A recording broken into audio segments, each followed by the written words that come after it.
Mesdames, Messieurs, peuple congolais, cela fait 20 ans déjà, et exactement entre le 5 juin 1997 au 15 octobre 1997, que le professeur Pascal Lissouba, président élu démocratiquement, et le dictateur Denis Sassou Nguesso et sa France-Afrique, anti-démocratique, antisocial et criminogène, mettaient à genoux le rêve de tout un peuple, qui fut celui de l'expression de la volonté générale et de la démocratie. Et pour cause. Oui, il y a eu d'un côté le professeur Pascal Lissouba, le président élu en juillet 1992, qui avait littéralement déclassé les acquis de la conférence nationale souveraine de 1991, qui lui permettait qui lui avait permis d'accéder au pouvoir suprême. Oui, le professeur Pascal Lissouba avait intentionnellement voulu éviter la tenue des élections présidentielles de juillet 1997. Ça, tout le monde le sait. Il y avait une volonté manifeste de soit retarder ces élections ou les empêcher. Bon, ce qui permit à Denis Sassou Nguesso et sa France-Afrique d'entrer dans la mêlée et de jouer la démocratie et la mettre à genoux. Oui, n'en parlons pas des tragédies humaines de 1993, 1994 et puis la guerre civile. Mesdames, Messieurs, oui, tout cela avait permis à Sassou Nguesso de préparer méthodiquement, structurellement son coup d'État sanglant du 5 juin 1997. Oui, voilà, donc la France-Afrique et Denis Sassou Nguesso ont structurellement pensé, repensé et managé la fin de la démocratie au Congo en juin 1997. Mais à qui la faute? Oui, la faute est des deux côtés.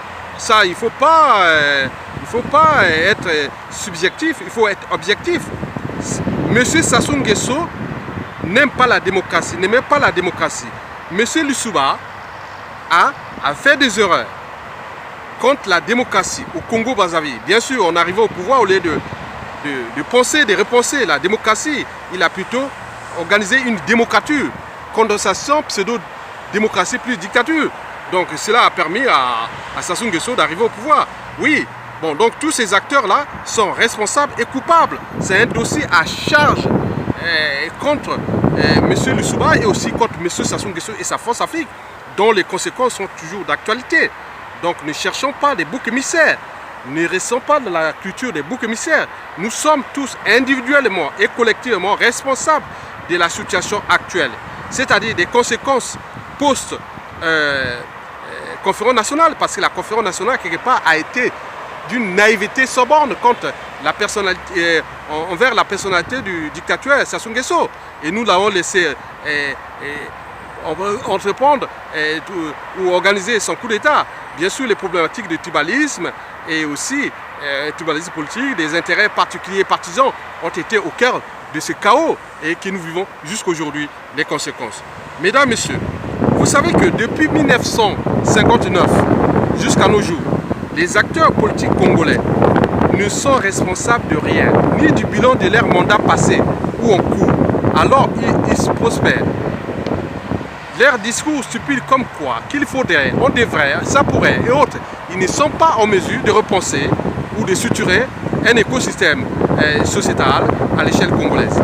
Mesdames, Messieurs, oui, les problématiques portent ici à examiner des éclairages quant au rôle des uns et des autres et aussi de la responsabilité individuelle et collective face à la situation actuelle.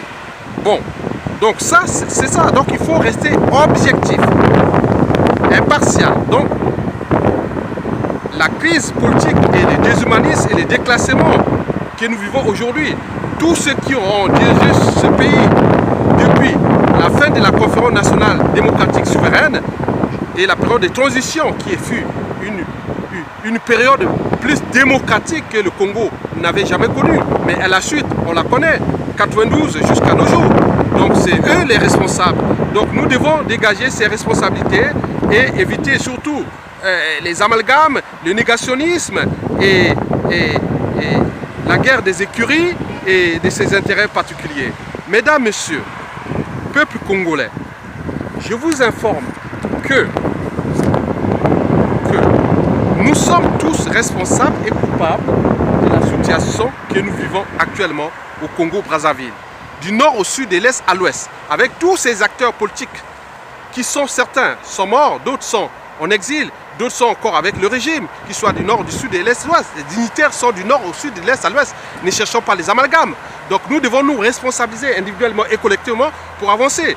Mesdames, Messieurs, peuple congolais, c'est trop naïf et stupide à la fois de croire qu'en répétant tout le temps, et depuis l'indépendance jusqu'à nos jours, les mêmes mots, les mêmes amalgames, le même négationnisme, les mêmes intérêts particuliers et partisans, qu'on pourra changer les choses face au déclassement général. Bien au contraire. Et pour cause. Parce que le monde que nous vivons est un processus de notre pensée. Il ne peut être modifié sans repenser nos modes de pensée. Mesdames, Messieurs, le monde que nous vivons est un processus de nos mentalités, de nos habitudes, comportements et certaines consciences, et je dirais même des valeurs morales, entre le bien et le mal, de son de l'intérêt général. Nous ne pourrons pas repenser ce monde à l'échelle congolaise sans repenser ces comportements précités. Mesdames, Messieurs, oui, ces processus de réforme de l'État et de son autorité demandent du temps et que nous en avons de moins en moins. Alors, pour repenser ça, donc il faut que nous puissions ensemble être unis. D'abord contre un dénominateur commun qui est en train de déclasser tout un pays outragé, somalisé, outragé, déclassé et déshumanisé. Et nous sommes là en train de créer des amalgames entre les écuries, les oligarchies qui sont là pour leurs intérêts particuliers et partisans. Donc nous devons déjouer ça. Et pour déjouer ça, il faut savoir que pour construire un monde meilleur, il faut d'abord réformer l'individu. Oui, l'individu d'abord, l'enjeu est d'abord de responsabiliser ceux qui, à un moment ou l'autre, ont dirigé ce pays. Et oui, ils doivent être responsables, c'est des gens responsables. S'ils ont une âme, une conscience, ils doivent dire oui, on a échoué, d'où l'enjeu de faire le bilan. Parce que toute activité humaine, toute activité humaine demande toujours qu'il y ait un bilan, qu'on fait un bilan. Si on ne fait pas un bilan, ça ne sert à rien de répéter les mêmes choses et qu'on croit qu'on pourra changer le Congo demain comme ça. Impossible. Mesdames, Messieurs, bon, repenser l'enjeu est d'abord de retrouver les nouveaux acteurs politiques. Bien sûr, au cœur de l'enjeu, je parle des problématiques des convictions. Parce que quelqu'un qui a des convictions, c'est quelqu'un qui sera toujours motivé parce qu'il défend des utopies, des rêves et aussi des réalités et aussi des projets, des sociétés. Donc nous devons chercher les meilleurs des meilleurs au niveau des gens qui ont des convictions. Parce que les gens qui ont des convictions, c'est comme des femmes amoureuses. Mais parce qu'une femme amoureuse qui vous foyez dans la merde ou pas, elle cherchera toujours à trouver les solutions. Alors qu'une femme qui n'est pas amoureuse, dès qu'il y a un problème, voilà, elle se barre, elle se cache et c'est voilà. Donc nous avons des gens aujourd'hui qui n'ont pas de convictions. Ils sont comme des girouettes. Nous devons déclasser ces gens et trouver des nouvelles solutions politiques, sociales, économiques et sociétales à notre échelle pour avancer. Donc on va en arriver là. Nous devons d'abord déjouer notre ennemi commun et après trouver les nouvelles synthèses politiques en tenant compte de ces problématiques de devoir, de mémoire. Donc au niveau du drame humain, de la tragédie humaine que nous avons connue déjà entre 1993 à nos jours et aussi bien avant, 59 à 77, les années 70, les années 80, les années 90, 2000 et 2017 aujourd'hui. Donc nous devons repenser ça. Oui, nous devons être unis, ensemble, contre d'abord ce dénominateur commun qui doit partir. Et après, les responsabilités seront dégagées d'abord, l'enjeu sera d'abord d'apaiser, puis rassurer et enfin responsabiliser, tant du point de vue de la conscience des uns et des autres, et aussi des responsabilités pénales. Oui, un peuple qui ne punit pas tous ceux qui l'ont fait du mal, ou qui à un moment donné ont échoué, restera toujours dans la récurrence des mêmes erreurs et des mêmes horreurs. Et nous devons déclasser ça si nous voulons repenser le Congo de demain. Donc l'unité s'impose à tous et aussi à repenser nos nouveaux partenariats. Parce qu'aujourd'hui le Congo n'est plus le premier partenaire de certains pays, mais c'est ces pays qui sont devenus les premiers partenaires du dictateur. Bien sûr que c'est une inversion des rôles, parce que les nations, le peuple sont toujours éternels, mais les dictateurs passent, les peuples et les États demeurent. Donc nous devons repenser nos enjeux à cette échelle, surtout de la France-Afrique, parce que la France, soi-disant notre premier partenaire, nous devons voir ces équilibres-là. L'arrivée au pouvoir du jeune président Emmanuel Macron avec le processus de la moralisation de la vie politique française peut être aussi un sujet d'étude pour nous. Mais nous n'allons pas acheter notre liberté, nous devons la mériter. D'où l'enjeu de se libérer nous-mêmes. On n'a pas besoin d'aide. Le dictateur Sassou Nguesso est au Congo. Nous devons nous battre à notre échelle pour le déclasser, le mettre hors d'état de nuit. Et à partir de là, nous allons ne plus jouer aux émotions. Nous allons repenser à la raison, la barrière de la raison, donc responsabiliser les uns et les autres pour avancer dans le juste équilibre. Les nouvelles synthèses politiques, économiques, sociales, géopolitiques et surtout sociétales à l'échelle congolaise, à l'échelle de la sous-région, à l'échelle continentale et aussi à l'échelle de la France-Afrique et à l'échelle européenne et de nos partenaires autour des pays émergents et aussi des puissances. Donc vous savez que les gros poissons mangent toujours les petits poissons, mais nous sommes que dans la nature. Les gros poissons ont toujours su capter la juste part, mais il me semble que dans la société et la civilisation, on veut tout juste tout capter, détruire tout. Nous devons repenser ça, d'où l'enjeu de la réforme générale au niveau universel des mentalités.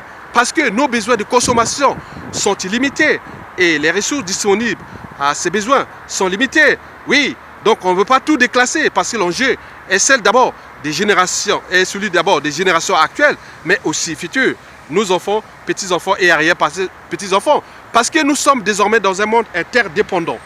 Oui, nous sommes dans un monde interdépendant. Donc nous ne pouvons plus laisser libre cours à ces mauvais, à ces gens stupides, trop stupides pour être utiles à l'intérêt d'abord des communautés humaines et aussi, surtout à l'échelle congolaise, nos acteurs politiques actuels qui sont là que pour signifier que, oui, donc il suffit de créer un parti politique et avoir ça. Moi j'ai des utopies. Moi, le but est de repenser notre société. Est-ce qu'au Congo, est-ce que nous voulons une société égalitaire ou inégalitaire? Et comment redistribuer le fort et nos besoins? Donc, il faut repenser ça. Est-ce que nous voulons une société inégalitaire ou égalitaire? Donc, est-ce que nous voulons avoir une république fédérale avec des pouvoirs autogérés d'en bas vers le haut, depuis les zones tribales vers l'échelle fédérale ou nationale? Tout l'enjeu, c'est des problématiques majeures à notre échelle. Parce que avant d'être homme politique en Afrique, au Congo, on est avant tout d'appartenance tribale et autres. Donc nous devons déjouer le tribalisme politique, mais en